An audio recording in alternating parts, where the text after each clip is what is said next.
everybody and welcome. My name is Eric and today I'm gonna be showing you guys how I deflate this inflatable boat, fold it and put it together. Let's get right to it.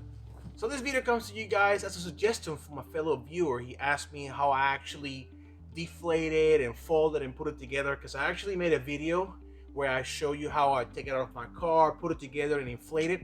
If you guys are interested to see that, I'll put that somewhere in the corner of the screen. So yeah, now for deflation, I brought with me an extra valve to show you guys the mechanics of what it takes. So let me bring you guys. Well, I'm gonna go closer here.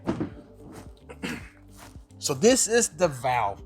See, this specific model that I have is a Saturn BB290. It has 5 of these: one on the floor, one on the keel, and one each bladder that holds it together. I'll show you. I'll bring you guys closer. You guys can see.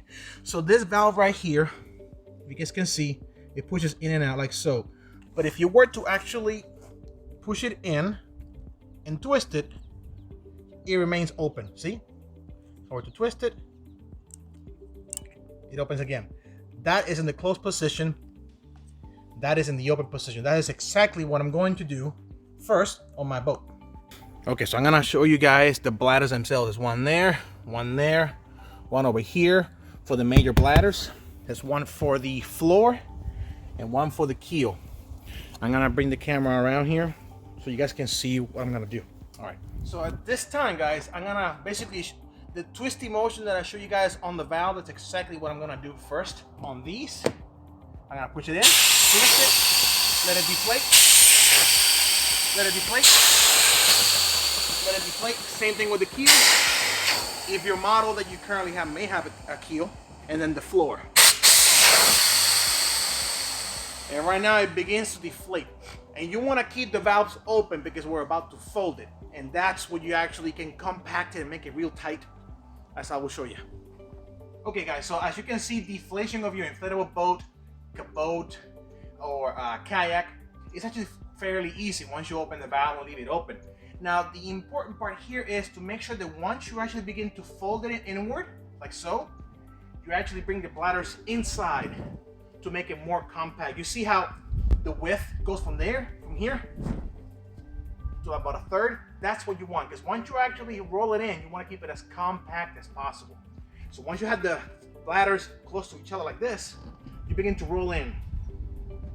The valve's already open, so once you put pressure and begin to actually roll it, it begins to deflate on its own. You can actually hear it. There we go.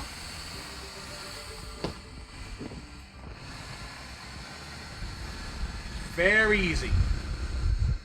The idea is to deflate it properly and to keep it as compact as possible for better storage and carrying. I usually put mine on the hand cart right here. I will show you guys that too.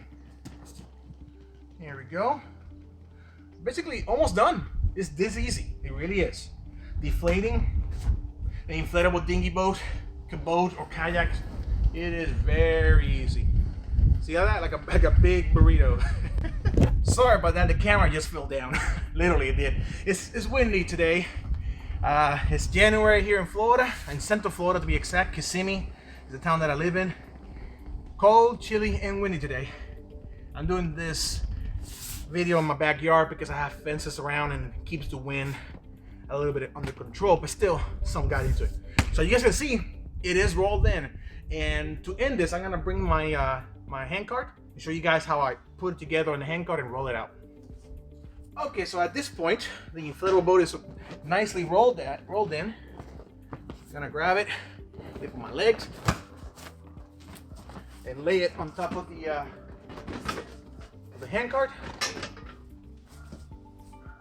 And then strap it in. That's usually how I do it, so I can keep it under storage. I usually store it in my room. I can probably show you guys that footage too, where I keep it in my room. I can show you that. I don't see why not. Bring it under, pull it in, and it rolls out like so. And then I take it to my room. Okay, so this is where I store it, in one of my corners of my room, because my room is literally my room / storage room for gear, YouTube gear and all that, and camping gear, the whole 9 yards. And this is where I store it. So guys, I want to thank you so much for watching. I hope you guys found this video informative. I hope this helps you a little bit, and I'll see you guys on the next one. Later.